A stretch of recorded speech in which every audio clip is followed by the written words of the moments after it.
Bueno, ser ejemplo. ¿Alguien aquí se ha considerado alguna vez menospreciado por los adultos? Es que no confían en mí, es que me están ninguneando o no tienen en cuenta los esfuerzos. Pues, claro, llévalo a lo superlativo con Timoteo. Y entonces estos consejos pues, nos van a ayudar, ¿sí? Así que el primero, por supuesto, le dice, sé ejemplo en palabra, ¿de acuerdo? Vamos a fijarnos en el griego de esa palabra que es logos, ¿de acuerdo? Y no sé si tenéis por ahí Juan 1.1, me dijeron que podía proyectar alguno. Juan 1.1, porque tenemos que definir qué significa logos. Y la definición de logos por excelencia es Juan 1.1, ¿sí? Que todos seguro que no lo conocemos. En el principio era el verbo y el verbo estaba con Dios y el verbo era Dios, ¿sí? Esa palabra verbo es literalmente palabra logos, ¿sí? Entonces, quiero poner en contexto una cosa. ¿A qué se refería Juan cuando decía logos? ¿Por qué de todos los adjetivos y sustantivos y verbos y proverbios y pronombres y todas las cosas esas llamó a Jesús logos? ¿Vale? Entre otras muchas cosas, porque nos podríamos tirar un año hablando de solo este versículo, en aquella época logos se refería a aquello que proclamaban los filósofos. Yo soy epicúreo, yo soy hedonista, yo soy. Entonces el logos era aquello que defendían con sus palabras y que definía su manera de ser y de vivir. Y entonces Juan escribió en ese contexto y le escribió a gente que tenía que saber cuál era la razón de ser y de vivir de aquellos del camino que se llamaban cristianos. Entonces, lo que está diciendo aquí es, Jesús es nuestro testimonio. Jesús es nuestra manera de ser. Jesús es nuestra razón de vivir y es lo que define nuestro comportamiento. Tú le entregaste tu vida a Jesús un día y tú le dijiste, Señor, tú eres mi Señor y Salvador. Eso significa que antes a lo mejor tenías un logos, tenías unas directrices, una manera de hablar, pero ahora es otra. Ahora es Jesús lo que, por lo menos, debería estar en nuestra boca. Pero es difícil. Es difícil. Ponme Santiago 3. ¿Y por qué es difícil? Pues porque si lo que tenemos que hablar, lo que tenemos que testificar es a Jesús, a veces es que nuestro pensamiento va por un lado, a ver si os defino a alguien. Nuestro pensamiento va por un lado, pero nuestra lengua va por otro. Y estamos pensando en si yo voy a poder hacer los ejercicios y las tareas que me han mandado y a qué hora voy a poder acostarme a dormir esta noche, pero me cruzo con tal persona y empezamos a hablar. Uy, el otro día me crucé con fulanito de la iglesia. ¿Y cómo estás? Si yo te contara. Y empiezas a hablar, tú estás pensando en otra cosa y antes de que te des cuenta, has encendido un fuego en la iglesia y no del Espíritu Santo. ¿Sí? Vamos al versículo 3, Santiago 3, versículo 3. He aquí nosotros ponemos freno en la boca de los caballos para que nos obedezcan y dirigimos así todo su cuerpo. Siguiente. Mirad también las naves, aunque tan grandes, llevadas de impetuosos vientos, son gobernadas por un muy pequeño timón, por donde el que las gobierna quiere. Y por último, así también la lengua es un miembro pequeño, pero se jacta de grandes cosas. He aquí cuán grande bosque enciende un pequeño fuego. Y es aquí donde podemos ver que simplemente es que no tenemos muchas veces control sobre lo que decimos. No tenemos esa disciplina, somos imprudentes y sin querer hacer daño, hacemos mucho daño. Porque la lengua y lo que decimos y lo que declaramos y nuestro testimonio tiene poder para bien y también para mal. Y luego la otra razón por la que puede ser difícil es que sufrimos persecución. Podemos fijarnos en cómo a Pedro y a Juan los azotaban por lo que decían en el Sanedrín, cómo Pablo estuvo en la cárcel, cómo Juan estuvo exiliado. Y no tenemos que irnos muy lejos, en vuestro instituto, en vuestras universidades, en vuestros lugares de trabajo. ¿Qué pasa si habláis de Jesús abiertamente? Pues que a la gente se va a extrañar, se va a meter con vosotros, va a empezar a miraros para intentar sacaros el más mínimo error. Sí, sufrimos persecución cuando anunciamos ese testimonio. Es difícil. Pero claro, si no fuera difícil, si fuera fácil, todo el mundo lo haría. Y si fuera fácil dar y ser ejemplo de palabra, Pablo no le habría pedido a Timoteo ser ejemplo de palabra. ¿Sabéis por qué le pidió ser ejemplo de palabra a un joven como Timoteo? Porque había gente más mayor en esa iglesia que no era capaz de vigilar sus palabras y de ser testimonio. Entonces, nosotros, de igual manera que Timoteo tendría un reto, con eso nosotros lo tenemos. Nosotros lo tenemos. ¿Y qué hacemos ahora? Pues pedirle ayuda al Señor por medio del Espíritu Santo. Santiago 3:17 es lo que para mí sería una oración preciosa para cada mañana. Señor, voy a salir a la calle. Mi lengua a veces va por otro lado. Mi lengua a veces va por otro lado. Y a veces tengo miedo de hablar de ti. Entonces, dame sabiduría de lo alto. Dame sabiduría del Espíritu Santo para que sean tus palabras, para que sea tu logos el que ocupe mi lengua y el que sea hablado, y no mis palabras. La sabiduría que es de lo alto es primeramente pura, pacífica, amable, benigna, llena de misericordia, de buenos frutos, sin incertidumbre ni hipocresía. Eso es lo que tenemos que esperar a hablar. Ese tiene que ser nuestro logos. Eso tiene que ser lo que tengamos que decir. Lo que tiene que ser nuestro ejemplo. Tanto en nuestros institutos, en nuestras universidades, dentro de nuestra familia, tan a veces rota y manchada por el pecado, nosotros tenemos que ser esa palabra pacífica, amable, benigna, ese buen fruto en nuestras palabras. Aún incluso dentro de la iglesia tenemos que ser esas personas. Y mientras que oímos a lo mejor una murmuración, nosotros tenemos que ser el ejemplo de buena palabra. ¿Sí?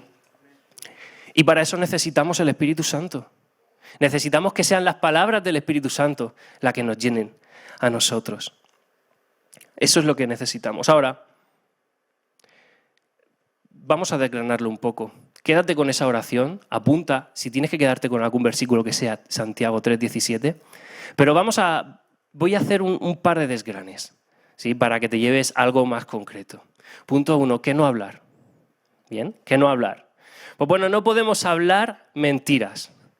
Efesios 4:25, ¿de acuerdo? Vamos a ver cómo una cosa que no podemos hablar, un testimonio, un logos que no puede haber en nuestra boca, es la mentira. ¿Sí?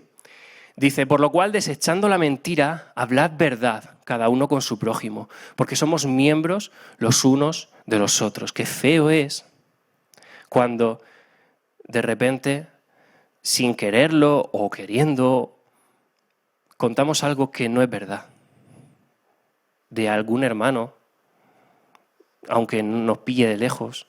Y aunque no sea, no era una mentira, pero lo exageré un poquito para que me hiciesen caso. Que vuestro sí sea sí y que vuestro no sea no.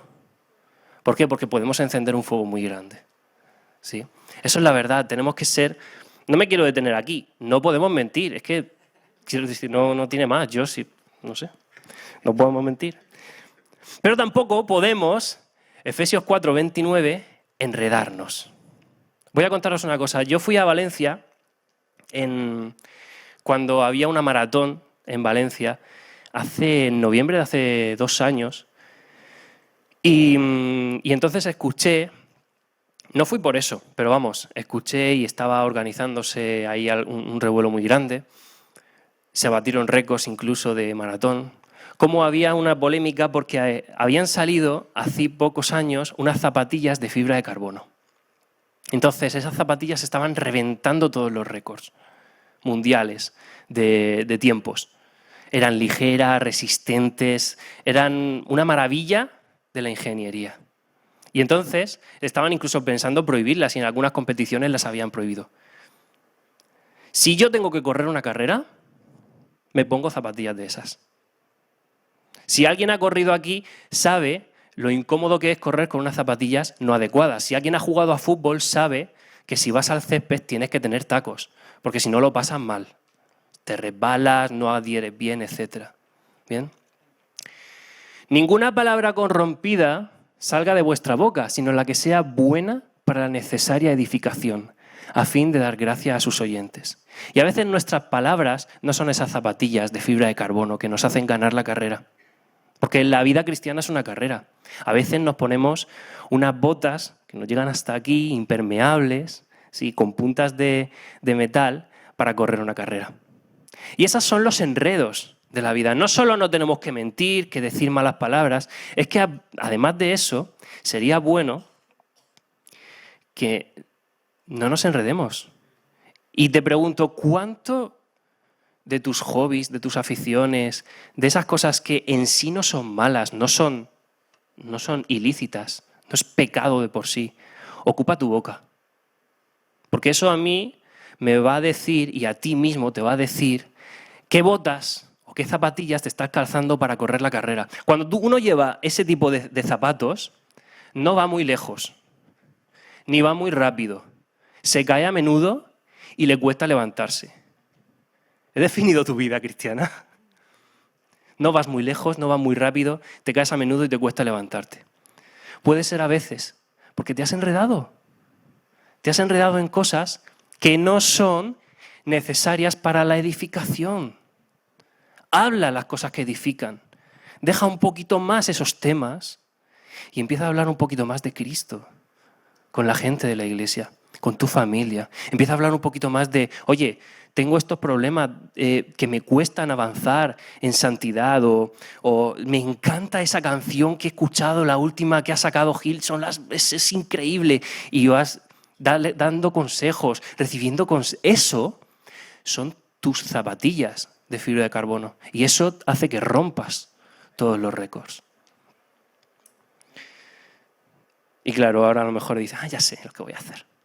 Pues me voy a quedar callado, voy a coserme la boca, voy a ponerme otra vez la mascarilla, la voy a volver a poner de moda, para que no salga una sola palabra de mi boca y así no caigo en el error.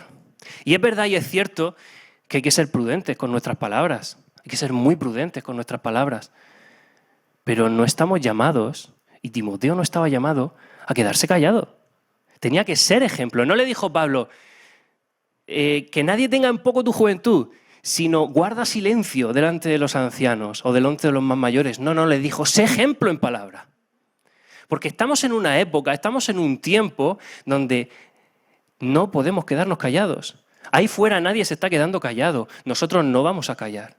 Nosotros tenemos que anunciar la verdad, tenemos que anunciar nuestro querigma. Y de igual manera que hay filósofos que se ponen en las plataformas que tienen políticas, televisivas, de entretenimiento para decir sus verdades, yo también tengo una verdad que decir. En mi colegio, en mi vida, en mi familia, tú también tienes una verdad que decir. Y si tú, por el miedo de, no quiero meter la pata, te quedas callado, perdiste una gran oportunidad. Si perdiste una gran oportunidad de estar callado, perdiste una oportunidad mayor de defender la causa de Cristo. No estamos llamados a callar. ¿Y sabes por qué? Y con esto termino. Porque el querigma, el logos, el mensaje, tiene poder. Y puedes pensar en Jesús. Puedes pensar en cómo ese logos, con el sonido de su voz, con las palabras de su boca, pudo calmar la tormenta.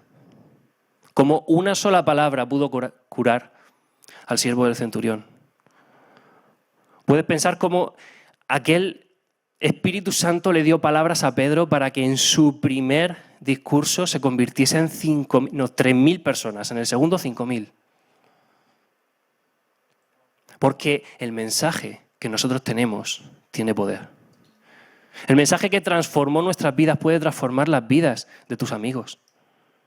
Y a veces por falta de fe, porque el miedo es igual a falta de fe, nos impide hablar. O te piensas que eres pequeño, no lo voy a hacer bien, no me van a entender, se van a reír de mí porque tengo 12 años, 13 años, 15 años. Cuanto más pequeño tú te creas ser, más grandes tienen que ser tus palabras. Porque Timoteo era pequeño, Timoteo era joven, pero precisamente por eso Pablo le dijo, sé ejemplo. en tu palabra. Así que cuanto más pequeño te creas, más grande tiene que ser el mensaje que salga de tu boca. Sé ejemplo ahí fuera, sé ejemplo con tu familia, en las palabras que salen de tu boca. Porque de igual manera que todo lo que salía de la boca de Jesús era de bendición y tenía un poder que transformaba vidas y transformó el mundo hasta 20 siglos después, Jesús dijo sobre nosotros, aún mayores cosas que yo haréis. Y así ha hecho la Iglesia. Únete a la Iglesia, sé ejemplo en palabra.